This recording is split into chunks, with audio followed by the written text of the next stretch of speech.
नमस्कार दोस्तों, स्वागत है आपका इस YouTube channel Sarvan GS classes में। पिछले क्लास में हम लोग चर्चा किए थे वैदिक कालीन मतलब कि वैदिक काल में राजनीतिक संरचना का विकास। और हम लोग देखे थे कि वैदिक काल को हम लोग पढ़े थे कि 1500 बीसी से 1000 बीसी तक और लास्ट चरण में 1000 बीसी के आसपास आते आते यहाँ पे जन का विकास हो गया था।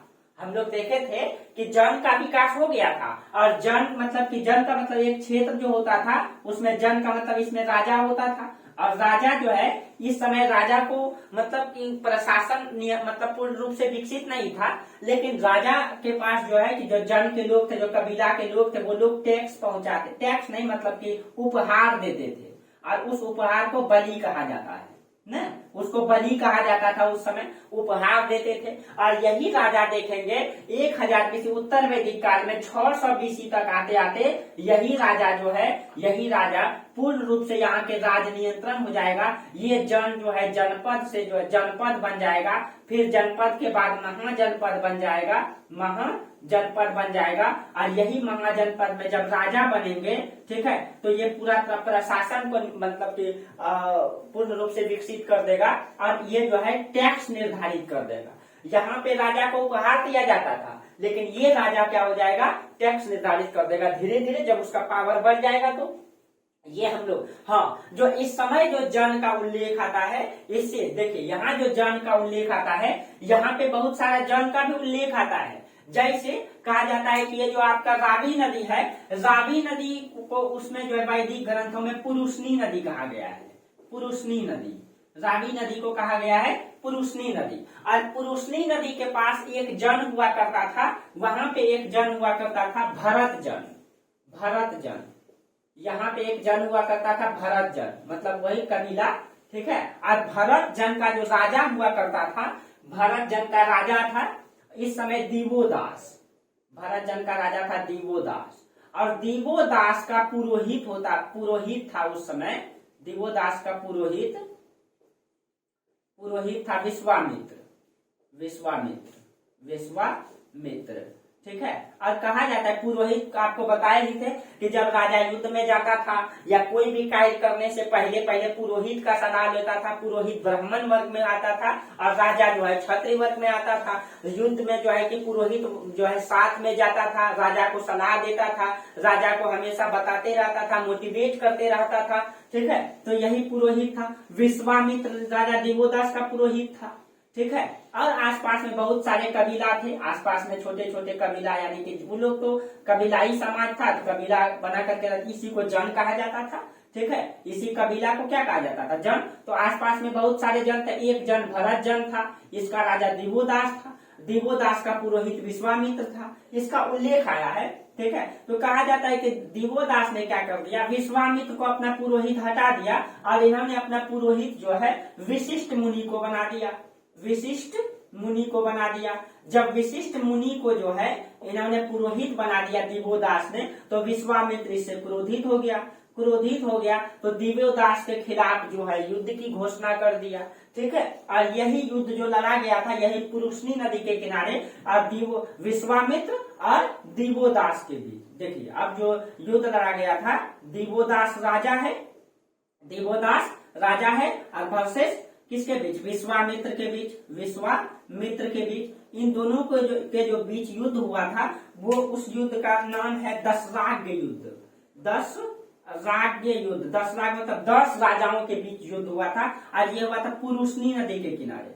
पुरुषनी नदी को वर्तमान में रावी नदी कहा जाता है, जो आपका मतलब कि इसका झेलम का सिंधु का सहायक है, ठीक है। अब देखिए ये रावी नदी, इन दोनों के बीच में जो युद्ध हुआ था, कहा जाता है कि विश्वामित्र ने जो है आसपास में 4-5 कबीले और कुछ आसपास में जो जनजाति रहते थे उनका सलाह लिया था, मतलब उनका सहयोग लिया था, ठीक है। तो विश्वामित्र को यहाँ पे कुछ जनजातियों ने सहयोग किया था। उसमें थे अनिल जनजाति थे, पक्थ जनजाति थे, शिव जनजाति थे, ठीक है। शिव जनजाति थे, अनिल, पक्त, शिव और भलानस, विशानीन, ठीक है। भलानस, विशानीन, ये सब जनजाति थे जो किसको सहयोग दिए थे, विश्वामित्र को। और विश्वामित्र ने यहाँ के कुछ 4-5 जन से भी सहयोग लिए थे।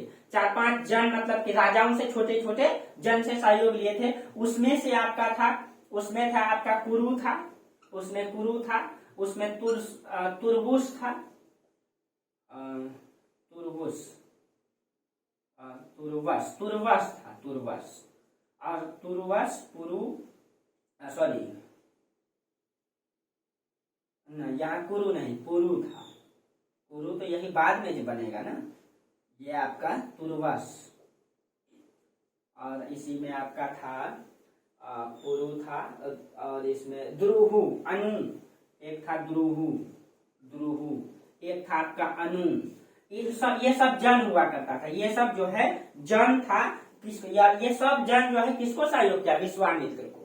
ठीक है, इन सब जन ने विश्वामित्र को सहयोग किया था। ठीक है, ये पुरु, तुर्बुस, दुरुहु, अनु, ये सब। ठीक है, इन सब के इसका उल्लेख आता है। इसका मतलब यह है कि यहाँ जब राजा युद्ध का उल्लेख आ रहा है, इसका मतलब जो है कहीं न कहीं अब मतलब कि एक जन दूसरे जन से जो है प्रतिस्पर्धी हो गया है ना, प्रतिस्पर्धा करने लगा है, अपना जन का विकास करने लगा है। और जैसे देखिए, अब यहाँ पे बहुत सारा जन है। अब मान लीजिए एक जन मिलकर के बहुत सारे को जीत लेगा, ये बड़ा हो जाएगा, इतना बड़ा, तो यही जाकर के क्या कहलाने लगेगा, जनपद न। क्योंकि यहाँ लड़ाई का युद्ध दिखाई दे रहा है, परमाणु ये लड़ता था आपस में तो जीतता भी था।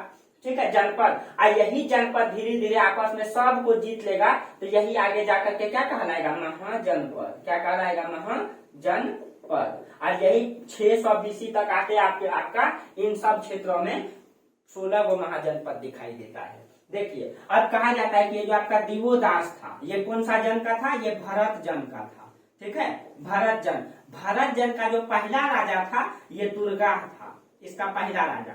और दुर्गा का जो पुत्र था, नहीं, इसका मतलब कि दुर्गा, इसका पहला राजा पिजवन था, पिजवन। और पिजवन का पुत्र था दिवोदास। पिजवन का पुत्र दिवोदास, यहाँ पे हम गलती लिख दिए हैं, दिवोदास का पुत्र था सुदास। ठीक है, यहाँ पे ना दिवोदास को काट के आप सुदास कर दे। सुदास और विश्वामित्र के बीच युद्ध हुआ था, सुदास और विश्वामित्र। ठीक है, ये दिवोदास नहीं, यहाँ सुदास। ठीक है, थोड़ा मिस्टेक हो गया, सुदास। तो ये भरत जन का था, ये राजा सुदास। ठीक है, राजा सुदास और विश्वामित्र के बीच जो युद्ध हुआ था, तो राजा सुदास जो है भरत जन का था। भरत जन का पहला राजा पिजवन था, पिजवन का पुत्र दिवोदास का पुत्र सुदास। यही सुदास और इसके बीच में युद्ध हुआ, विश्वामित्र इसमें जीत गया था। ठीक है, ऐसा उल्लेख आता है। और सुदास यहीं से भरत जन खत्म हुआ था। ठीक है, और कहा जाता है कि यही पुरु जनपद था। पुरु जनपद का इस समय राजा था पुरकुत्स। ठीक है, पुरकुत्स का पिता हुआ करता था दुर्गा। ठीक है, दुर्गा। तो ये पुरु का मतलब का पहला राजा दुर्गा था। दुर्गा का पुत्र हुआ करता पुरकुत्स। इस युद्ध में जहाँ कहा जाता है, जब युद्ध हुआ था, यही पुरकुत्स मारा गया था। ठीक है, और पुरकुत्स मारा गया था, तो बाद में जाकर के यही पुरु और तुरसु, ये दोनों जन मिला करके बाद में कुरु जनपद बनाएगा। 600 उत्तर वैदिक काल में कुरु जनपद का निर्माण करेगा। ठीक है, यही सब मिला करके ये सब उल्लेख आता है आपका। ठीक है, कुछ बेसिक चीजें थे जो आपको बता दिए। ठीक है, चलिए आज हमको पढ़ना है वैदिक काल में समाज को। ठीक है, चलिए वैदिक कालीन समाज। ठीक है, चलिए कहीं कहीं आप लोगों को समझ में नहीं आता है, कुछ लोग डरे हुए हैं, बहुत लोग हमको मैसेज करते हैं। देखिए, आप लोगों को डरने की जरूरत नहीं है। ठीक है, बीपीएससी कोई बहुत बड़ा चीजें नहीं है। गांव समाज में आप लोगों को डर लगता है, लेकिन ऐसा नहीं है। अगर आप सही तरीके से मेहनत करेंगे, 2 साल समय देंगे, अच्छी तरीके से मेरा क्लास प्रतिदिन कीजिए, और कहीं भी डरने की जरूरत नहीं है। जहां भी समस्या हो, ठीक है, आप हमको जो है हमसे सलाह ले लीजिए। ठीक है, और आसपास में जो आपके मतलब सहयोगी हैं या बड़े भाई हैं या जो भी हैं, जो शिक्षक हैं, ठीक है, आप उनसे सलाह लीजिए। ठीक है, और डरने की कहीं जरूरत नहीं है कि हमसे हो पाएगा कि नहीं हो पाएगा। समाज में बहुत सारे लोग ऐसे होंगे, ठीक है, जो आपको बोलेंगे ये बहुत बड़ा होता है। ऐसा कुछ भी नहीं है। ठीक है, कोई भी बच्चा अपने माँ के गर्भ से सीख करके नहीं आता है, माँ के गर्भ से सीख करके नहीं आता है। और मतलब कोई भी चीजें धीरे धीरे होती है, धीरे धीरे होती है। और आप जब तक किसी भी चीज में मेहनत नहीं करेंगे, बिना मेहनत का क्या होता है, बिना मेहनत का कुछ नहीं होता है। और आप मेहनत ही नहीं करेंगे तो बिना मेहनत का क्या होगा? आपको समय देना होगा किसी भी चीज के पीछे। बीपीएससी के पीछे 2 साल सही से मेहनत करना है, और अच्छा से मेहनत कर लेंगे तो आप यूपीएससी भी दे पाएंगे आगे, डरना नहीं है। घड़ा धीरे धीरे भरे वो अच्छा होता है, अचानक भर जाएगा तो फूटने का डर रहता है। और घड़ा जो है धीरे धीरे भरता है, वो ठोस होता है, मजबूत होता है और अच्छी तरीके से भरता है। और वो जो होती है, और उसी तरीके से ये हमारा ज्ञान है। अगर आपको ज्ञान धीरे धीरे ही मिलेगा तो अच्छा रहेगा। कहते हैं ना, आजकल गगरी छलक जाए, अगर अचानक ज्ञान मिल जाएगा तो आप छलकने लगेगा। वही चीज है ज्ञान। मतलब ज्ञान का तो मतलब ये ऐसा समुंदर है कि आप इसको सही से देख भी नहीं सकते, इतना बड़ा ये है। उसमें से कुछ क्राइटेरिया को पूरा करना होता है बीपीएससी करने के लिए। बहुत सारे लोग कहते हैं नहीं बहुत चीजें होती, ऐसा कुछ भी नहीं है। ठीक है, इतिहास का अंत नहीं है, लेकिन सारा इतिहास को आपको रिसर्च थोड़ी करना है। बीपीएससी बनेगी, क्राइटेरिया है, एक सब्जेक्ट दे दिया, आप इसको कंप्लीट कीजिए, और इसको आप जितना जल्दी कंप्लीट, जैसे हिस्ट्री दे दिया, पॉलिटी दे दिया, इकोनॉमिक्स दे दिया, ज्योग्राफी दे दी, इस तरह तमाम सब्जेक्ट जो भी है दे दिया, और आपको इसको कंप्लीट करना है। आप अच्छा से 2 साल 2 ईयर अगर आप अच्छा से पढ़ लेंगे, उसको सही तरीके से उसका नोट्स बनाएंगे, बुक पढ़ेंगे, 7-8 घंटा 2 साल तक देना पड़ेगा, त्यागना पड़ेगा, हर चीजों को मेहनत करना पड़ेगा, मेहनत करना पड़ेगा। जैसे तैसे तैयारी मत कीजिए अन्य लोगों की तरह जो समाज में आपको बताते हैं। जैसे आप जो जनरल कंपटीशन वाले होते हैं, हमको तो आज तक ये समझ में नहीं आता है जनरल कंपटीशन क्या होता है। क्यों? आप लोगों को हंसी आ रहा होगा या मजाक लग रहा होगा, लेकिन सही बात यही है कि जनरल कंपटीशन वाले क्या करते हैं, कभी बिहार पुलिस आए दे दिया, 3 महीना पहले बिहार पुलिस में भिड़ गया, इसका सब्जेक्ट कुछ अलग है लेकिन इसका टेस्ट 3 महीना पहले से मारना स्टार्ट कर दिया, रट लिया। फिर 3 महीना के बाद बिहार पुलिस का एग्जाम दिया।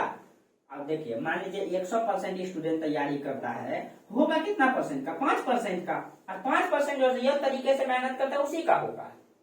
बाकी 95% घूम के ही जाएंगे। 100% को जॉब मिल नहीं सकता है, उतना जॉब है नहीं है, 5% को ना जॉब देगा सबका। अब सब कोई क्या करते हैं, इसमें से 100% स्टूडेंट क्या करेंगे? कुछ लोग होते हैं जो अच्छा से सिलेबस को पढ़ते हैं, जो लगे हुए रहते हैं। लेकिन कुछ लोग क्या, बिहार पुलिस का एग्जाम आया, दे दिए, 3 महीना एकदम खूब रट्टा मारे, सब क्वेश्चन बैंक बना लिए, सब प्रीवियस ईयर देख लिए, हो गया। लेकिन अगर किसी बाई चांस से नहीं हुआ, फिर फेंका गया। फिर 3 महीना के बाद जो है मतलब कि रेलवे का एग्जाम आया, अब रेलवे में भिड़ गए, फिर रेलवे में भिड़ गए, अब फिर तैयारी कर रहे हैं, हुआ नहीं हुआ, फिर सोए हुए, फिर वैकेंसी आया जीडी का, फिर जीडी में भर दिए। इस तरीके से न तो आप पूरे जीवन में सिलेबस पढ़ पाएंगे, न कभी जान पाएंगे इतिहास क्या है, ज्योग्राफी क्या है, पढ़ाई क्या है, यहाँ तक भी नहीं जान पाएंगे। और आपका इसी तरह 6 साल बीत जाएगा यही करते करते, और लास्ट में लौटेंगे क्या लेकर के? खाली हाथ। लेकिन आप अगर एक सब्जेक्ट के पीछे पड़ जाइए, या तो आप बीपीएससी कीजिए, या आप दरोगा कीजिए, या आप आईएएस कीजिए, या जो भी चीजों को कीजिए, उसके पीछे लग जाइए, उनका सिलेबस को पूरा उल्टाइए, सिलेबस को पहले उसको देखिए क्या कहता है बीपीएससी, ठीक है? या दरोगा, जो भी आप दे रहे हैं, जो भी मेरा क्लास से जुड़े हुए हैं, जो देख रहे हैं या सुन रहे हैं मेरी बातों, जैसे आप बीपीएससी है, ठीक है, और मान लीजिए बीपीएससी में बहुत सारे छात्र, मेहनत सबका नहीं होगा, ये बात आप भी जानते हैं, हम भी जानते हैं, लेकिन इसको इतना अच्छी तरीके से इसकी सिलेबस को पढ़ लेंगे, आपको एक अच्छा नॉलेज हो जाएगा। आप कहीं कहीं सोचने में, समझने में, हर बातों को अधिक अच्छा, एक समाज के एक अच्छे नागरिकों में आ जाएंगे, एक छात्र हो जाएंगे, अच्छे छात्र हो जाएंगे। और आप अगर इसी को अच्छी तरीकों से पढ़ लेंगे, इसका सिलेबस को, मान लीजिए कुछ कारण से मिस हो गया, लेकिन आप इसको इतना अच्छी तरीके से पढ़ लीजिए कि आगे जाकर के, मेरा कुछ कारण से मिस हो गया इंटरव्यू में या 1 नंबर 2 नंबर से, लेकिन आगे इतना अच्छा से आप तैयारी कर लीजिए, आगे इसी सब्जेक्ट में किसी को पकड़ करके आप जो है, आप भी इसको आगे बढ़ाइए, पढ़ाइए, समझाइए, किसी को बताइए कि हम यहाँ मिस कर गए थे, आपको नहीं करना है, ये सब्जेक्ट है, उसको पढ़ाइए। लेकिन आप अच्छी तरीके से पढ़ेंगे, तब दरोगा का ही तैयारी करते हैं, उसका सिलेबस को एक बार इतनी अच्छी से खंगाल दीजिए, पूरा तरीके से लग जाइए, क्यों नहीं होगा? लेकिन ऐसा कोई नहीं करता है। बस बीपीएससी, दरोगा, मतलब ये समझ में नहीं आ रहा है कि ये कर क्या रहे हैं। और फिर लास्ट में 100% में सब जो है 5% का होगा, फिर 95% घर घूम के जाएंगे, फिर क्या करेंगे? वही पिताजी का हल कुदाल उठाएंगे, क्योंकि कुछ सीखे नहीं, कभी समझे नहीं, कि तो पढ़ाई क्या होता है। ज्ञान का अंत नहीं है। ज्ञान तो हम लोग इस ज्ञान के समुंदर में मतलब इतना बड़ा समुंदर है कि इसको सही से ताक भी नहीं सकते। उसमें गोता लगाने का तो बात दूर है। अभी हम लोग मतलब गोता लगाने के लिए भी सोच रहे हैं कि गोता लगाएं कि नहीं लगाएं, लगाएं कि नहीं लगाएं। इतना बड़ा था समुंदर है। कोई इस संसार में कोई मतलब टीचर तो क्या टीचर हो ही नहीं सकता है। यह सब तो एक पूरे जीवन भर एक छात्र बन के रहना पड़ता है। एक छात्र, एक टीचर एक छात्र है। क्या है वो छात्र है, वो सब दिन पढ़ना पड़ता है। एक प्रोफेसर भी बन गए तो उनको सब दिन रिसर्च करना पड़ता है, जानकारी हासिल करना पड़ता है, तब आपको बताना पड़ता है। तो वो भी तो एक छात्र है। ये मतलब अथाह समुंदर है ये ज्ञान। उसको आप पूरा डर जाते हैं कि बहुत पढ़ना, कुछ नहीं, उन सब चीजों को हासिल नहीं कर सकते हैं। जो बीपीएससी की कुछ क्राइटेरिया वो उन चीजों को हासिल कर सकते हैं। सब कोई संसार में बहुत ज्ञान इतना है कि मतलब बोल नहीं सकते हैं इनको। सब दिन अपने जीवन भर हम लोग मरते दम तक सीखते रहते हैं। मरते हुआ आदमी भी सीख करके जाता है। तो एक तरीके से सब कोई छात्र है हम लोग, कोई टीचर हो ही नहीं सकता है। कैसे हो सकता है? एक शिक्षक भी आपको पढ़ाने के लिए आता है तो वो पहले रात दिन उसको पढ़ता है, देखता है कहाँ कौन क्या कह रहा है, क्या, यानी सब दिन सीखना पड़ता है। तो कहीं कहीं वो, हाँ, ये चीजें हैं कि वो दो भूमिका निभाती है। एक शिक्षक का भी, यानी शिक्षक गुरु का एक मतलब बिना गुरु का तो ज्ञान होता नहीं है। तो यही चीजें हैं कि आप एक अच्छे गुरु की रास्ता में आ जाइए। और वो गुरु आपका कोई भी हो सकता है, और उस गुरु की राह में चलिए, उस मार्ग पे चलिए, आप सक्सेस जरूर हो जाएंगे एक ना एक दिन। और कोई जरूरी नहीं है कि हम मतलब कोई महान विद्वान व्यक्ति को ही गुरु बना, ऐसा नहीं है। ऐसा नहीं है। एक सिंपल साधारण व्यक्ति भी आपका गुरु बन सकता है। बस आप उनके मार्गों पे चलिए, वो सही मार्ग बताए, आप उन चीजों को समझिए। बिना गुरु का ज्ञान नहीं होता है। ठीक है, चलिए। और कभी हम भी आपको हम अपने गुरु से मिलाएंगे, जिनके संरक्षण में रह करके अभी भी मतलब कि हम तैयारी करते हैं, अभी भी पढ़ते हैं। उन्हीं का देन है कि मतलब आज जो है हम एक तैयारी अच्छा मतलब कि एक्सपेरेंट में आते हैं, कि नहीं हम कह सकते हैं कि हम यूपीएससी एक्सपेरेंट हैं, एक छात्र हैं, छात्र की कैटेगरी में आए हैं। बस बिना गुरु का कुछ नहीं होता है। जब तक आपको एक सही गुरु का ज्ञान नहीं मिल जाता है, मार्ग नहीं मिल जाता है, एक मार्ग सही मार्ग दिखाने वाला नहीं मिल जाता है, तब तक आप आगे नहीं बढ़ सकते। आप अपने से कितना खोजेंगे, कितना करेंगे, आपको उतना नहीं है। लेकिन एक गुरु जो आपको एक रास्ता निर्धारित करके देगा, उसके बातों पर आप चलिएगा तो बहुत आगे जा पाइएगा। ठीक है, चलिए। तो उन सब चीजों आपको डरना नहीं है। बहुत सारे लोग मैसेज करते हैं कि ये नहीं होगा, वो नहीं, किसी के बातों में नहीं आना है।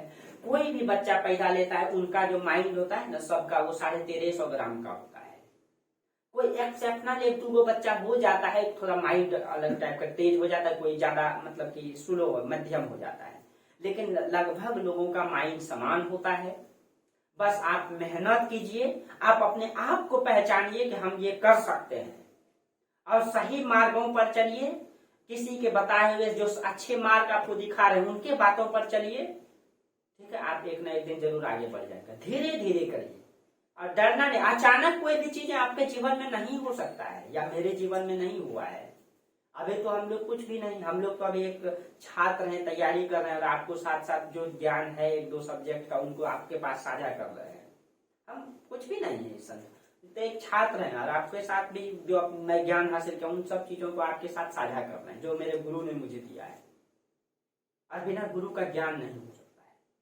और गुरु कोई भी हो सकता है, कोई जरूरी नहीं महान विद्वान व्यक्ति गुरु हो सकता है, ऐसा कोई बात नहीं है। संसार में कोई व्यक्ति मतलब कोई ग्रुप डी का जॉब लेकर के भी सक्सेस है, कोई आईएएस बन करके सक्सेस है, कोई अंबानी बन के सक्सेस है। तो ये सक्सेस का कोई मतलब कि निर्धारित फार्मूला नहीं है, या निर्धारित परिभाषा नहीं है।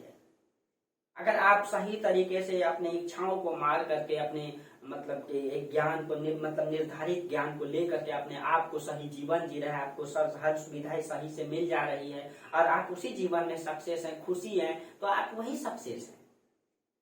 लोग बहुत बड़े बड़े सक्सेसफुल इंसान को अपना मतलब ये मानते हैं, आदर्श मानते हैं। ये कोई जरूरी नहीं है कि वो सक्सेस इंसान ही आपको सक्सेस दिला सकती है, ऐसा कोई भी जरूरी नहीं है। क्यों? क्योंकि उनका सक्सेस के पीछे जो उनके साथ जो परिस्थिति है, वो परिस्थिति आपके साथ नहीं है, वो परिस्थिति आपके साथ नहीं है। उनका जन्म किस क्षेत्रों में हुआ, कौन शहर में हुआ, आप किस गांव से हैं, वो किस स्कूल में पढ़ाई की, आप कौन सरकारी स्कूल में पढ़ाई कर रहे हैं, उनका पालन पोषण कई किन बड़े शहरों में हुआ, आप किस छोटे से गांव में रह रहे हैं। तो क्या दोनों का एक जो वो रहने का है या परिस्थिति समान है क्या? नहीं है। उनके साथ कुछ अलग परिस्थिति है, आपके साथ कुछ अलग परिस्थिति है। तो हाँ, आप उनके बातों को फॉलो कर सकते हैं कि वो जो सही बता रहे हैं वो सही बता रहे हैं, उनके फॉलो कर सकते हैं आप। लेकिन उनके परिस्थितियों से आप जो है उनका अनुकरण करने लगते हैं, तो वो जैसे कर रहे हैं हम वैसे आप सक्सेस कभी नहीं होंगे। जो क्राइटेरिया है, जो मूल, जैसे बीपीएससी का मूल क्राइटेरिया, इनको आप पूरा कीजिए। इनको 2 साल तक इतना अच्छा से पढ़े कि बस इनको पूरा कर लीजिए, उसके बाद बीपीएससी क्या है? कुछ भी नहीं। आपको लगेगा बीपीएससी कुछ भी नहीं है, क्योंकि आप इसके सिलेबस को इस तरह से खा जाएंगे कि लगेगा कि रात दिन इसमें समा आ जाएंगे कि आपको लगेगा कि हम एक अधिकारी हो गए। हो गया सिलेबस कंप्लीट, उसके बाद देखिए बीपीएससी, आपको खुद लगेगा बीपीएससी नहीं भी होगा, इतना अच्छा ज्ञान है मुझे कि मैं कुछ बातों को साझा करूंगा तो लोगों को भी कुछ मिलेगा। तो ये सब चीजें हैं, ठीक है। बहुत सारे लोग मैसेज करते हैं कि हो पाएगा, गांव से लोग पढ़ते हैं तो मैसेज करते हैं हो पाएगा कि नहीं हो पाएगा, क्या करें, तो डरते हैं, इसीलिए बोलना पड़ा है, ठीक है। कोई जरूरी नहीं है, सबका माइंड जो है उतना ही होता है, कुछ एक्सेप्शन अलग बात है, ठीक है, लेकिन सबका माइंड उतना ही होता है। आप मेहनत कीजिए, ठीक है, और बिना मेहनत का कुछ नहीं होता। आप किसी का जीवन में चमत्कार कभी नहीं होता है। ये चमत्कार शब्द जो है ना, ये बहुत क्या बोले, ये ऐसा कुछ भी नहीं होता है, बिना मेहनत का कुछ नहीं होता है, ठीक है। चलिए अब हम लोग पढ़ेंगे वैदिक कालीन समाज को। जो वैदिक कालीन समाज है, किसी भी समाज के अंतर्गत, पिछले क्लास में आपको बताए थे, किसी भी समाज के अंतर्गत हम लोग क्या पढ़ते हैं, किसी भी समाज में हम लोग समाज का स्वरूप को पढ़ते हैं, समाज का स्वरूप को पढ़ते हैं, समाज का स्तरीकरण को पढ़ते हैं, समाज के अंतर्गत हम लोग जो है खान पान रहन सहन को पढ़ते हैं। रहन सहन क्या है, एक समाज में क्या क्या घटनाएं होती है, ठीक है, रहन सहन, खान पान क्या है, खान पान, स्त्री की दशा को हम लोग इसमें पढ़ते हैं, ठीक है, स्त्री दशा को हम लोग पढ़ते हैं। मनोरंजन के साधन को पढ़ते हैं, मनोरंजन के साधन, कि मनोरंजन के लिए लोग क्या क्या करते थे, मनोरंजन के साधन को हम लोग पढ़ते हैं। इन सब चीजों को एक समाज के अंतर्गत हम लोग पढ़ते हैं, ठीक है। किसी भी चीज आप अगर मतलब मेंस में भी लिखेंगे बीपीएससी का या आईएएस का, तो अगर आपको किसी भी समाज के बारे में लिखना पड़ेगा तो आप यही सब चीजों को लिखेंगे। एक टॉपिक निर्धारित कर लेंगे कि सिंधु घाटी सभ्यता का समाज को बांट देंगे, स्वरूप, स्तरीकरण, खान पान, मनोरंजन के साधन, ये सब चीजों को लिखना होता है, ठीक है। तो देखिए इसका स्वरूप है, इसका स्तरीकरण है, एक एक चीजों को लेकर के चर्चा करेंगे। जैसे स्वरूप को ही चर्चा करते हैं, पहले स्वरूप से स्टार्ट करते हैं कि मतलब कि यहाँ पे हम लोग देखें कि समाज तो अब एक कबीला बन गया है, वहां पे राजा रह रहे हैं, राजा आपस में लड़ाई भी लड़ रहे हैं, इन सब चीजों को हम लोग देखें कि किस तरह से नगर की ओर जाएगा समाज, वो भी हम लोग देखें। अब देखें कि उस समाज के लोग जो है कैसा स्त्री की दशा है, क्या खाते हैं, कैसे मनोरंजन कर रहे हैं वो लोग, कैसा समाज है, कैसा महिलाओं की स्थिति है, क्या इज्जत समाज, इन सब चीजों को समाज के अंतर्गत पढ़ते हैं। तो देखिए ये जो आपका समाज का स्वरूप है, वैदिक कालीन समाज आपको बताए थे कि यहाँ पे सारी व्यवस्थाएं ठीक ठाक थी, महिलाओं की स्थिति भी अच्छा है। एक अगर मूल बातें बता दें, महिलाओं की स्थिति अच्छा है, समाज पितृसत्तात्मक ही है लेकिन अच्छा स्थिति है, जाति पाति नहीं है, ठीक है, वर्ण व्यवस्था है, लेकिन वर्ण व्यवस्था जो है कर्म के आधार पर है। वर्ण व्यवस्था का पूरा प्रमाण तो यहाँ दिखाई नहीं देता है, उत्तर वैदिक काल में दिखाई देता है पूर्ण प्रमाण, ठीक है, लेकिन यहाँ समाज जो है ठीक ठाक था, अच्छा था, ठीक है। जो वर्ण व्यवस्था था वो कर्म के आधार पर था, जो जैसा कर्म करेगा वैसा ही मतलब पाएगा, यानी कि कोई पढ़ेगा लिखेगा ब्राह्मण कहलाएगा। अभी जैसे जो पढ़ता है वो छात्र कहलाता है, जो खेती करता है वो किसान कहलाते हैं। उसी तरीके से उस समय था, जो पढ़ते थे उस समय वो ब्राह्मण कहलाते थे। ब्राह्मण का मतलब उस समय ज्ञानी से था। अभी आप लोग ब्राह्मण का मतलब ये चीजें नहीं समझ लिए, उस समय ब्राह्मण का मतलब ज्ञानी होता था। जैसे आज जो पढ़ता लिखता है उसको छात्र कहते हैं, उसी तरह जो रक्षा करता है उसको छात्र कहते हैं, लड़ाकू होता है वो। इसी तरह जो व्यापार करता है उसको वैश्य कहा जाता था, ठीक है। और जो मतलब कि जो कुछ भी नहीं करता था, समाज का सेवा करता उसको शूद्र कहा जाता था। यानी कर्म के आधार पर समाज को बांटा था, ठीक है। मूल यानी कि यहाँ पे समाज मूल रूप से अच्छा दिखाई देता है, ठीक है। तो देखिए जो समाज का स्वरूप है वो पितृसत्तात्मक है, कबीलाई है और समता मूलक समाज है। ठीक है। अगर अब एक मतलब मूल बात इनका करना पड़े, ये कैसा है, पितृसत्तात्मक, पितृसत्तात्मक, पितृसत्तात्मक है, कबीलाई समाज है, कबीलाई समाज है और कैसा है, समता मूलक है, समता मूलक है। अगर आपके मूल देखिए पितृसत्तात्मक का मतलब हो गया कि उत्पन्न हुआ पुत्र या संतान पिता के नाम से जाना जाएगा। जैसे आपसे कोई पूछता है तो आपसे पिता का नाम पूछता है ना, गार्जियन के नाम में आप क्या बताते हैं, पिता का नाम बताते हैं, यानी उत्पन्न हुआ पुत्र पिता। मातृसत्तात्मक का मतलब हो गया कि वहां पे आपसे कोई पूछेगा माता का नाम से आप जाना जाएंगे, स्कूल में लिखाएंगे माता का नाम, कहीं भी लिखाएंगे माता का नाम, तो वो मातृसत्तात्मक, यानी वहाँ माताओं का मतलब जो महिलाओं का इज्जत सम्मान वहाँ ज्यादा होता है। जैसे आपको सिंधु घाटी सभ्यता में पढ़ाए थे वो मातृसत्तात्मक समाज था, लेकिन ये आपका पितृसत्तात्मक है। लेकिन हाँ मतलब महिलाओं का भी अच्छा सम्मान है। ये कबीलाई है, कबीला के बारे में चर्चा कर लीजिए। समता मूलक है, ये भी हम चर्चा कर लीजिए कि समाज समता मूलक है, संपत्ति की संकल्पना अधिक नहीं है, संघर्ष अधिक नहीं है समाज में ना। संपत्ति है तो संघर्ष को जन्म देता है, यहाँ संपत्ति कम है, संघर्ष नहीं है, समाज समता मूलक है, सब आपस में मिल बांट के रहते हैं। ठीक है, ये आपका समाज का स्वरूप है मूल रूप से। इन सब चीजों को समझा दिए। अब खाली आपको स्तरीकरण, स्तरीकरण का मतलब जो है समाज कैसे विभाजित है, तो देखिए आपको इसमें बता दिए हैं जो प्रमाण मिलता है स्तरीकरण। तो यहाँ पे दो प्रकार के दिखाई देते हैं, एक आपका आर्य और एक आपका अनार्य, अनार्य। और आपको ये बताए थे कि इन दोनों को रंग के आधार पे विभाजित दिखाया गया है, रंग के आधार पे। लेकिन आपको यहाँ पे खान पान में भी तो अंतर दिखाई देता है। जो आर्य लोग थे ये गोरे थे, ये गोरे थे, और जो अनार्य थे ये काले थे। और ये जो थे ये आर्य लोग कृषक थे, सॉरी पशुपालक थे, पशुपालक थे, ये पशु पालते थे।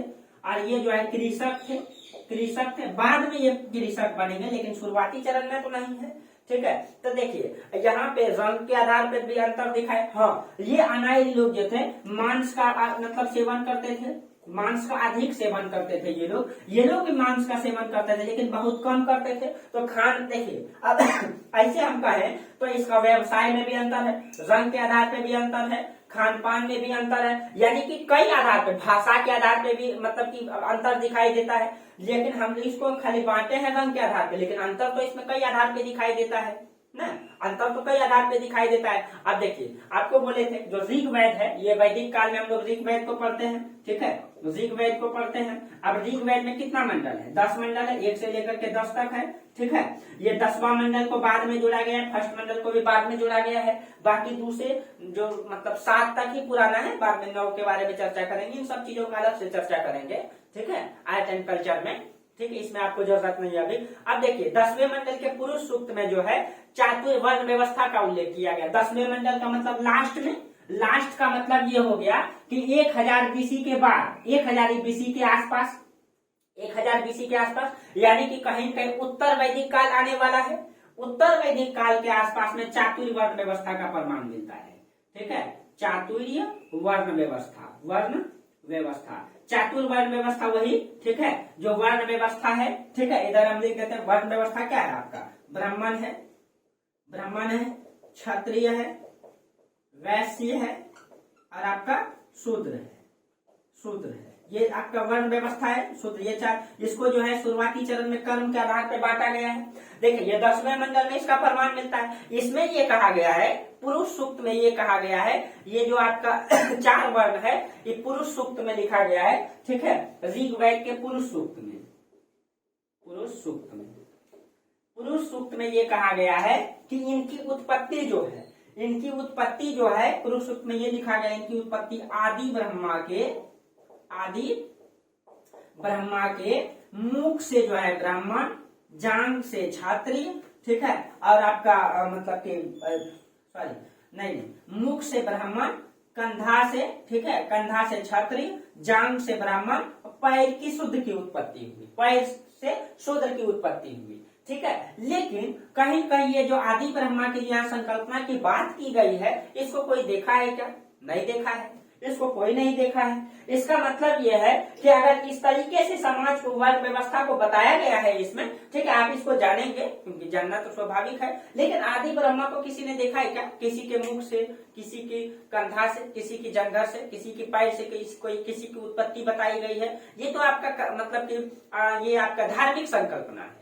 लेकिन क्या व्यवहार में ये चीजें हो सकती है क्या? नहीं हो सकती है। देखिए समझना है, व्यवहार में नहीं हो सकती है। तो व्यवहार में आपको बताया कि किस तरीके से ब्राह्मण क्षत्रिय जो मतलब कर्मों के आधार पर बांटा गया था, ठीक है, उस तरीके से बांटा गया था कि जो भी भाई जो पढ़ेगा वो ब्राह्मण कहलाएगा, जो वैद का ज्ञान हासिल करेगा। उस समय जो ज्ञान शिक्षा दिया जाता था, शिक्षा के बारे में बताएंगे, गणित का, विज्ञान का, आपका वेदों की शिक्षा दिया जाता था, ठीक है, मनोविज्ञान का दिया जाता था, इन सब चीजों का शिक्षा उस समय दिया जाता था। तो जो पढ़ने जाता था वो ब्राह्मण कहलाता था, जो लड़ता था वो क्षत्रिय कहलाता था, जो मतलब कि समाज में वाणिज्य व्यापार करता था वो वैश्य कहलाता था, जो कुछ भी नहीं करता वो शूद्र कहलाता था। लेकिन कुछ लोगों ने इसका फायदा उठाने का प्रयास किया, कुछ लोगों ने इसको धर्म के आधार पर बांट दिया, कुछ लोगों ने इसका फायदा उठाने का प्रयास किया। प्रयास ये किया कि उन्होंने धार्मिक संकल्पना को दे दिया। और आज के इस युग 21वीं शताब्दी में लोग तार्किक नहीं हुए हैं। आज भी लोग जो है धर्म को उसी प्रकार से, कर्मकांडी स्वरूप को उसी प्रकार से मान रहे हैं। तो आप सोचिए उस समय कोई धर्म के खिलाफ कैसे जा सकता था? और पुरोहित वर्गों ने इस संकल्पना को जन्म दिया, तो पुरोहित वर्गों के खिलाफ कोई जाना आसान बात था क्या? धर्म के खिलाफ कोई भी नहीं जाना चाहता है। इसीलिए उस समय भी उस चीजों को, इन चीजों का फायदा उठाने के लिए लोगों ने जो इन संकल्पना को जन्म दिया। लेकिन ये सच्चाई नहीं है कि किसी भी आदि ब्रह्मा के मुख से, मतलब ये से, ठीक है, इन सब चीजों का नहीं, ये मतलब इसका विकास क्रम बाई क्रम हुआ है, ठीक है, ये क्रमिक हुआ है। इन आदि ब्रह्मा को किसी ने देखा है क्या? नहीं देखा है, ठीक है। इसीलिए आप लोग इन सब चीजों में भ्रम में नहीं रहेंगे, आप लोग सही चीजों को जानेंगे, ठीक है। देखिए जहां तक मुझे भी लगता है, और हर समाज को, हर पढ़े लिखे समाज को यही चीजें दिखाई देता है, ऐसा नहीं हो सकता है। ये इनका विकास क्रम बाई क्रम हुआ है, ठीक है, इनको समझने की जरूरत है, ठीक है। कर्म जो आज भी हमारे समाज के लोग तार्किक नहीं हुए, इस मतलब 21वीं सदी में भी, क्यों? क्योंकि समाज के लोग तार्किक इसीलिए नहीं है क्योंकि सही शिक्षा नहीं है समाज में, और सही शिक्षा इन लोगों को तार्किक बना सकती है। मेरा मकसद यही चीजों को लाना है समाज में। इसलिए मेरा वीडियो हर कोई देख सकता है, हर समाज के लोग देख सकते हैं, उनको देखिए, समझिए। जो नहीं भी पढ़ते उनको भी समझना चाहिए हमारा इतिहास क्या है, समझना है उनको, ठीक है। तो इन सब चीजों का इसमें प्रमाण मिलता है, लेकिन इसका विकास क्रम बाई क्रम हुआ है, जो मैं आपको बताया, ठीक है। इन सब चीजों का प्रमाण तो मिलता है, लेकिन ये सब जानते रहिए। लेकिन जो सच्चाई है वो क्या है आपको समझ में आ गया, ठीक है। तो ऐसा दिखाई देता है, लेकिन मूल रूप से आयन और अनायन का प्रमाण मिलता है अस्तरीकरण में, ठीक है। अब देखिए उसके बाद पहले स्त्री की दशा को देख लेते हैं, फिर मनोरंजन के साधन खान पान को देखेंगे, ठीक है, क्योंकि ये महत्वपूर्ण है। स्त्री की दशा को पहले हम लोग देख लेते हैं। स्त्री दशा क्या था? स्त्री दशा देखिए, जो वैदिक काल है, वैदिक काल में स्त्री की दशा अच्छा है। भले ही समाज पितृसत्तात्मक है, लेकिन स्त्रियों का भी सम्मान होता था। यहाँ पे बाल विवाह का प्रमाण नहीं मिलता है। जो लड़कियों की शादी होता था, जहां तक वेदों में उल्लेख है, वो लगभग 16-17 की उम्र के बीच में होता था, ठीक है, यानी बाल विवाह नहीं होता था। बाल विवाह आप लोग जानते हैं कि ये हमारा मतलब 18वीं-19वीं सदी में बाल विवाह पूरा प्रचलन में था ना। और मतलब आप जानेंगे जब आपको बताएंगे, ये जो आपका सती प्रथा है, ठीक है, सती प्रथा तो समथिंग 1986 या 87 में, 84 या ऐसे कुछ आसपास में दिखाई देता है, ठीक है। तो मतलब 97 के आसपास शायद आसपास ऐसे ही कुछ है राजस्थान में, ठीक है। आपका राजस्थान में 1986 या 87, एग्जैक्ट डेट याद नहीं हमको, ठीक है, 86 या 87 में जो है यहाँ पे सती प्रथा का प्रमाण दिखाई देता है, सती प्रथा का प्रमाण दिखाई देता है, ठीक है। आप सोच सकते हैं मतलब कि 86-87 में लोक समाज 1900 आजादी के कितना दिन बाद यहाँ पे सती प्रथा आप लोग समझते हैं, जब किसी का पति मर जाता है तो उस महिलाओं को उसके चिता में जिंदा जला दिया जाता है। और 1986-87 में अंतिम प्रमाण दिखाई देता है इसका। राजस्थान में ऐसा घटना घटा है। एक लड़की को बहुत कम समथिंग में 16 या ऐसे कुछ 17 साल की थी, उनको जिंदा जला दिया गया उनका पति के साथ। आज भी इस समाज में आप सोच सकते हैं कितना बड़ा कर्मकांड। आपको इतिहास में पढ़ाएंगे कि राजस्थान के जो राजे मतलब रजवाड़े थे, वहां पे मतलब एक प्रथा चलता था। उन प्रथा को नाम तो याद नहीं है, लेकिन उसमें उस प्रथा में क्या होता था, अगर बेटी जन्म ले लेता था तो उसको दूध के हौदा में डुबा के मार देने का प्रावधान चलता था। ऐसा ऐसा मतलब कर्मकांड चलता था समाज में। इसकी उत्पत्ति उत्तर वैदिक काल में हुआ, ठीक है, हम बता रहे हैं आपको। लेकिन इस समय जो स्त्री की दशा है यहाँ अच्छा है, ठीक है। और यहाँ पे स्त्रियों के लिए एक शब्द आया जायदस्तम, ठीक है, स्त्रियों के लिए एक शब्द आया है जायदस्तम, जायदस्तम, ठीक है। जायदस्तम का मतलब होता है पत्नी ही गिरी है, पत्नी ही गिरी है, यानी कि पत्नी के बिना घर अधूरा है। इसका मतलब कहीं न कहीं ये चीजें हैं कि पत्नियों का सम्मान होता था समाज में, इसमें पत्नी ही गिरी है। इसका मतलब क्या है कि समाज में, परिवार में मतलब महिलाओं का सम्मान था। बिना पत्नी का एक घर नहीं बच सकता है, बिना महिला का एक घर सुना होता है। ये मतलब बिना पत्नी का, इसका मतलब घर सुना है इनका, इसका मतलब सम्मान था, ठीक है। और इसमें जो ये जो परिवार होता था, परिवार में महिलाओं का सम्मान था। जो परिवार था, परिवार का मुखिया को कुलप कहा जाता था, ठीक है। मान लीजिए पूरा परिवार मिलकर के बनता था, तो परिवार का जो मुखिया होता था, ठीक है, मुखिया जो होता था, जो सबसे बड़े रहेंगे, जिनका यानी दादाजी एक प्रकार से, मुखिया जो होता था उसको कुलप कहा गया है, ठीक है। कुलप, परिवार का मुखिया को कुलप कहा गया है, ठीक है। अब देखिए ये, लेकिन देखिए हम तो यहाँ बता रहे स्त्री के बारे में, इधर देखिए स्त्री के बारे में ये है कि स्त्री के लिए जायदस्तम शब्द का प्रयोग है। यहाँ पे स्त्री को जो है, यहाँ पे समाज में महिलाएं, ठीक है, मतलब पुत्र की कामना करती थी, वीर पुत्रों की कामना करती थी, लेकिन पुत्री के जन्म को हतोत्साहित नहीं किया जाता था। आज भी हमारे समाज में बहुत सारा समाज ऐसा है कि जिसके घर में पुत्री जन्म ले लेता है, बेटी जन्म ले लेता है, तो कहीं कि उसको है दृष्टि से देखा जाता है। किसी भी महिला को अगर लगातार 1 से 2 अगर पुत्री हो जाती है तो उनको है दृष्टि से देखा जाता है।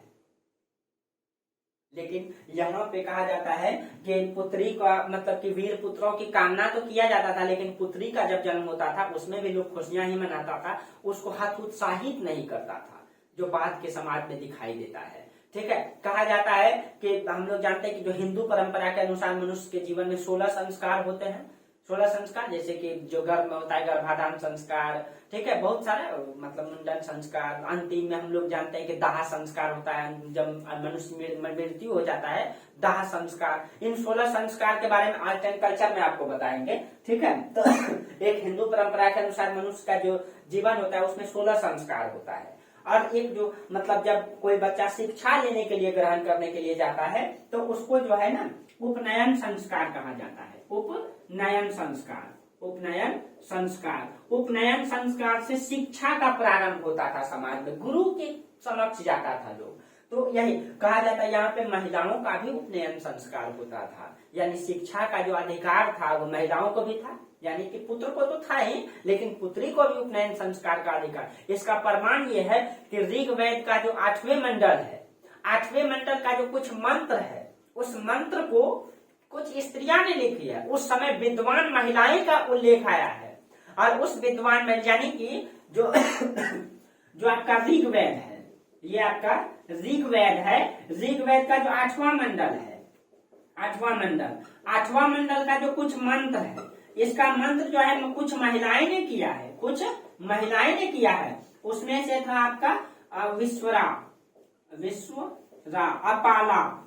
अपाला, आप लोग इसको लिखेंगे सही से, घोषा ये सब विद्वान महिलाएं थी उस समय। इसका मतलब कहीं कहीं महिलाएं पढ़ करके विद्वान भी होती थी, यानी शिक्षा का अधिकार जो है महिलाओं को था। अपाला, घोषा, विश्वरा, भद्र कक्षा, ठीक है, एक का नाम था भद्र कक्षा, ठीक है। ये सब विद्वान महिलाएं थी उस समय की, यानी कि जो वेद लिखा गया है वो 8वें मंडल में इन सबों में कुछ मंत्रों का मतलब निर्माण। इसका मतलब ये है कि इस पढ़ने का अधिकार महिलाओं को था। एक तो हो गया, देखिए महिलाओं को हतोत्साहित नहीं किया जाता था, महिलाओं को शिक्षा का अधिकार था। अब दूसरा यानी जन्म से देखिए, ठीक है, जन्म से, तो सबसे पहले जन्म को हतोत्साहित नहीं किया जाता था। उसके बाद जब वो बड़ी हो जाती तो उसको शिक्षा का अधिकार था। अब जब शिक्षा ग्रहण कर लेगी तो विवाह, ठीक है, तो विवाह। अब देखिए एक एक करके लिखना है आप लोगों को, ठीक है। हम अगर इसको अच्छा से लिखना था, लेकिन आप एक बार लिख ही दिए तो अब इसको मिटा देते हैं, ठीक है। अब देखिए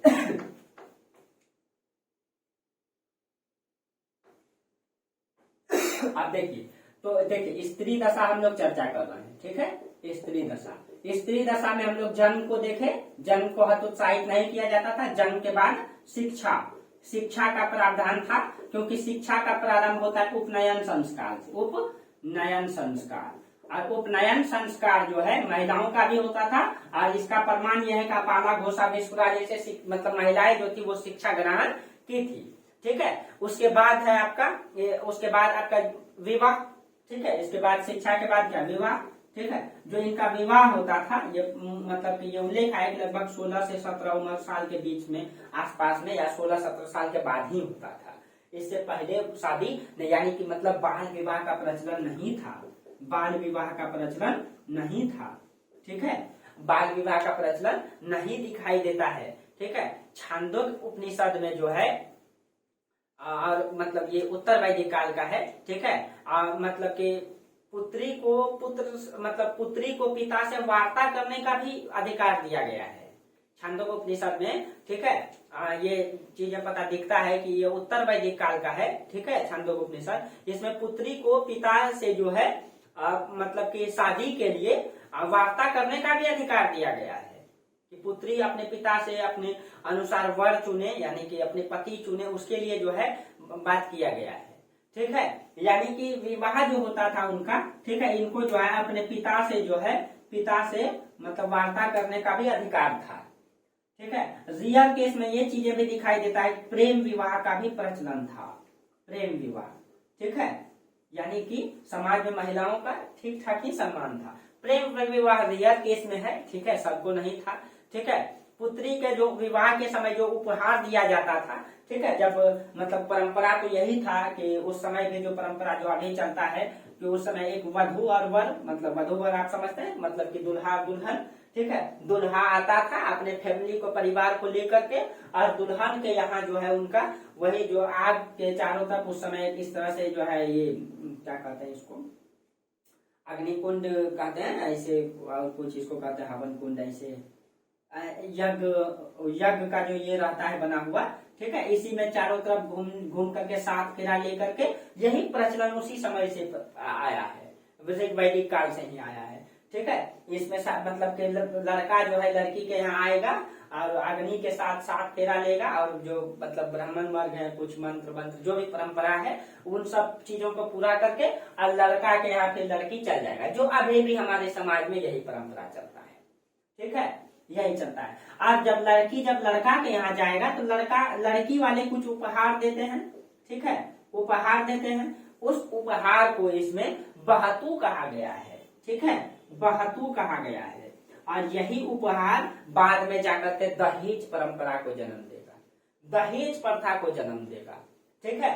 शुरुआती चरण में ये उपहार था, यानी कि अपने पिता के घर से जब बेटी विदाई होती थी तो उस समय उसको उपहार दिया जाता था, लेकिन बाद में यही उपहार क्या बन जाएगा, यही उपहार जो है बाद में दहेज प्रथा बन जाएगा ना, यही उपहार बाद में दहेज प्रथा बन जाएगा, ठीक है। अब देखिए स्त्री को विवाह के बाद जो है राजनीतिक और आर्थिक अधिकार को छोड़ करके सारा अधिकार प्राप्त था, यानी उसको राजनीतिक अधिकार नहीं था, ठीक है, राजनीतिक अधिकार नहीं था, आर्थिक अधिकार नहीं था, बाकी सारे अधिकार महिलाओं को दिया गया था, महिलाओं को दिया। नियोग प्रथा, एक प्रचलन चलता था, नियोग प्रथा, नियोग प्रथा का प्रचलन था, ठीक है। नियोग प्रथा क्या होता था, अगर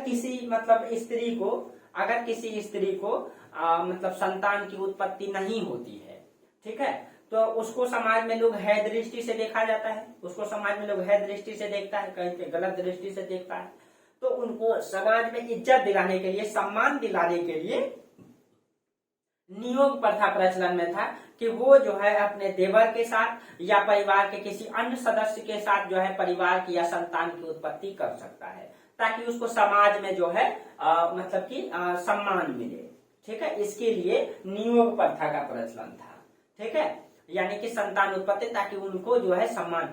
विधवा पुनर्विवाह का अनुमति जो है इसमें था, कि अगर कोई मतलब कि बेटी की अगर शादी होती है, उनका पति या किसी कारण से मृत्यु हो जाती है तो वो विधवा कहलाती है। तो यहाँ पे विधवा को पुनर्विवाह का प्रमाण दिखाई देता है कि वैदिक काल में, ठीक है, विधवा पुनर्विवाह, इसको लिखिए, ठीक है, विधवा पुनर्विवाह इसका प्रचलन था, ठीक है। यही उत्तर वैदिक काल में जस्ट चेंज हो जाएगा, ठीक है। इन सब चीजों को आगे बताएंगे, ठीक है। विधवा पुनर्विवाह को जो है ना, जो इससे जो मतलब पुनर्भू कहा गया है। जो विधवा पुनर्विवाह जो किया जाता था उसको पुनर्भू कहा गया है, पुनर्भू, ठीक है, पुनर्भू कहा गया है। और इससे जो संतान उत्पन्न होता था उसको पुनर्वस कहा जाता है, यानी कि ये महिला विधवा हो गई, इसका फिर से विवाह होगा तो उसको पुनर्भू, और इससे जो है फिर से संतान उत्पन्न होगा पुनर्वस कहा जाता, उस संतान को पुनर्वस कहा जाता था, ठीक है। ये आपका प्रमाण, ठीक है। अब देखिए कुछ महिलाएं ऐसी होती थी जो आजीवन जो है मतलब कि अविवाहित रहती थी, ठीक है। जो आजीवन महिला विवाहित होती थी उसको अमाजू कहा गया है। उसको जो है जो मतलब आजीवन अविवाहित रहेगी उसको अमाजू कहा जाता है। कुछ महिलाएं होती थी, ठीक है। आज के समाज में ऐसे महिलाओं को आज के भी समाज में जो है है दृष्टि से देखा जाता है। अब कुछ समाज सुधरे हैं लेकिन बहुत सारे अभी समाज में तो ऐसी प्रथा है कि उनको है दृष्टि से देखा जाता है, लेकिन उस समय ऐसा नहीं था, ठीक है। अब देखिए, अब उसके बाद ये आपका था महिलाओं की स्थिति था। उसके बाद हम देखते हैं मतलब कि वस्त्र, यानी कि जो पहनावा था उसका, खान पान और पहनावा को देखते हैं हम लोग, ठीक है। यानी उसका वस्त्र को हम लोग देखते हैं, ठीक है।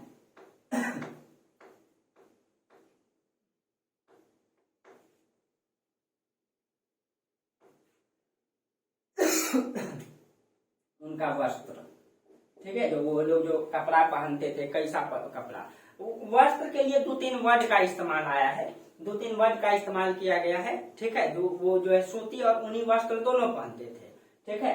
वो जो है आपका सूती और ऊनी दोनों वस्त्र पहनते थे, ऊनी, सूती और ऊनी।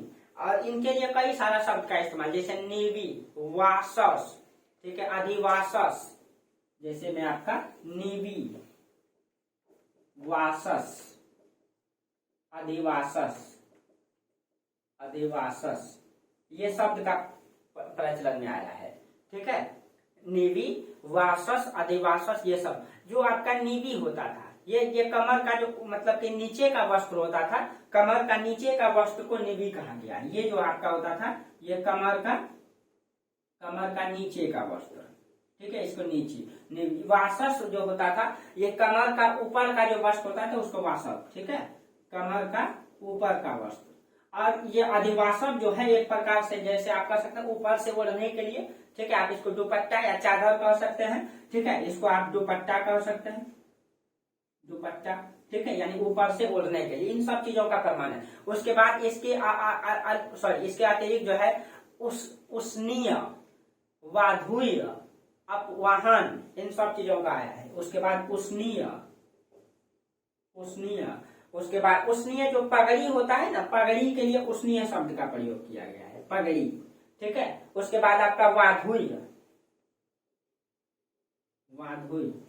ठीक है, मतलब जब विवाह होता है तो विवाह में जो वधु यानी दुल्हा जो कपड़ा पहनता है, ठीक है, उसके लिए वाधुय शब्द का प्रयोग किया है। उसके बाद अपवाहन, जूता के लिए अपवाहन शब्द का प्रयोग किया गया, अपवाहन, ये जूता होता था, सामान्यतः जूता सुअर के चमड़े से बनता था, ठीक है। ये वाधुय जो मतलब विवाह में जो वधु कपड़ा पहनता था ना लड़का, उसके लिए वाधुय शब्द का प्रयोग, या विवाह में जो वर वधु कपड़ा पहनता था उसके लिए आया है, ठीक है। आभूषण के लिए यानी कि जो महिलाएं थी, आभूषण यानी नाकर कानर ये सब जो होता है, मतलब जो आभूषण है उसके लिए निष्क, एक शब्द है निष्क, ये गले का हार होता था, निष्क। नूपुर, ये पायल को नूपुर कहा गया है। मनके जो मतलब गुड़िया होती है जो गला में लगाने के लिए मनके होती है। कर्णफूल, कान का बाली जो कर्णफूल, ठीक है। मनटिक्का जो होता था ये धातु का भी और पत्थर का भी दोनों का बनता था। इन सब चीज आभूषण में प्रयोग किया था। मनोरंजन के साधन में ये लोग नाटक का मंचन कराया जाता था। आज भी हमारे समाज में कुछ समाज में नाटक मंचन होते हैं। हालांकि अब जो है कि ये इलेक्ट्रिक मतलब कि ये आपका दूरदर्शन, ये मोबाइल आकर के इन सब चीजों का जो वैल्यू है वो गिर गया है, क्योंकि आज समाज में उतना नहीं इंटरेस्ट लेते, लेकिन पहले के समाज में लोग नाटक मंचन को ज्यादा पसंद करते थे ना। कुछ साल पहले हमारे समाज में भी ये चीजें होती थी, नाटक मंचन, रथ दौड़, ठीक है, जानवरों और जो जानवर हो गया, पंछियों की लड़ाई, ठीक है, इन सब चीजों को पसंद करते थे, ठीक है। और जो है बहुत सारे जुआरी के लिए कीटव शब्द का प्रयोग किया गया है, ठीक है। जुआरी जो होता था उसके लिए कीटव, इसका मतलब जो है कि इंटरेस्टिंग के लिए वो लोग जुआ भी खेलते थे। बांसुरी, इसके लिए करकरी शब्द का प्रयोग आया है, ठीक है, करकरी, ये बांसुरी होता था, ठीक है, जो सामान्यतः जो है कि बजाया जाता था, ठीक है। और युद्ध में जो मतलब एक बजाया जाने वाला जो होता है, उसको जो बड़ा साइड जो होता है, ठीक है, उसके लिए दुंदुभी शब्द का प्रयोग आया है, दुंदुभी। ये सामान्यतः युद्ध में बजाने के लिए जो है, युद्ध प्रारंभ होने से पहले जो इसको बजाया जाता है, इसके लिए आया है, ठीक है। ये चीजें था आपका। खान पान में वो लोग सर्वाहारी थे, यानी मांस का भी प्रयोग करते थे। और जो है कि आपका, आप इसके बाद खान पान लिखेंगे, ठीक है, इसके बाद आपका खान पान, ठीक है, खान पान, ये आपका वस्त्र था, ठीक है। और उसके बाद आपको बताया वस्त्र के बाद आपका आभूषण के बाद खान पान में वो लोग सर्वाहारी थे। इसमें गेहूं, जौ, धान, मूंग, उड़द, घी, खीर, ठीक है, मांस, इन सब, दही, सत्तू, इन सब चीजों का मतलब सेवन करते थे वो लोग, ठीक है। इन सब चीजों का मतलब प्रमाण आया है, खान पान में इन सब चीजों का प्रयोग करते थे, ठीक है। और मतलब कि एक दो और कुछ वर्डें आया है, जैसे ऋग्वैदिक काल में जो है पुत्र को तनय कहा जाता था, और पुत्री के लिए जो है, ठीक है, पुत्री मतलब तनय या सुवीर, पुत्र को तनय या सुवीर, और पुत्री को तन्या या दुहिता कहा गया है। क्वेश्चन पूछ सकता है, इसीलिए बता लिख लीजिएगा आप लोग, ठीक है। ऋग्वैदिक काल में महिलाओं के लिए कुछ मतलब शब्दावली का प्रयोग किया गया है, जैसे मतलब जो महिला रंगाई का काम करती थी, रंगाई करने वाली महिला को रजयत्री कहा गया है। रंगाई करने वाली महिला को रजयत्री, जो कसीदाकारी करने वाली महिला होती है उसको कसीढ़ीकारी कहा गया है, ठीक है। जो अनाज पीसने वाली महिला होती है उसको उपल प्रेक्षणी कहा गया है, उपल प्रेक्षणी, ठीक है। जो बांस का काम करने वाली होती है, जो टोकरी बुनती है, सूप बनाती है, उन सब जो पंखा बनाती है, वो सब जो काम करती है, उसको कंटकीकारी कहा गया है, कंटकीकारी। जो बेत से टोकरी बनाने वाली महिलाएं होती है उसको बीदलकारी कहा गया। बेत आप समझते हैं, जो मोड़ करके जो पतला टाइप का छड़ी टाइप का होता है, ठीक है, उसको मोड़ मोड़ के बनाया जाता है उसको, ठीक है। उसके बाद मतलब इन सब सिलाई करने वाली महिला के लिए सीरी शब्द का उपयोग किया है। इसका मतलब समाज में महिलाएं जो है व्यवसाय से जुड़ी हुई थी, समाज में महिलाओं को भी हरकायत करने का अधिकार था, महिलाओं का सम्मान अच्छा तरीके से होता था, ठीक है। तो ये था आपका ऋग्वैदिक कालीन समाज, ठीक है। वीडियो लंबा जरूर हुआ, लेकिन आपको समझ में आया होगा। जहां समझ में नहीं आए आप मैसेज कीजिए, ठीक है, और बताइए कहाँ समस्याएं होती है। फिर हम लोग कल देखेंगे उत्तर वैदिक काल। कल का टॉपिक बहुत ही इंटरेस्टिंग है आपके लिए, ठीक है।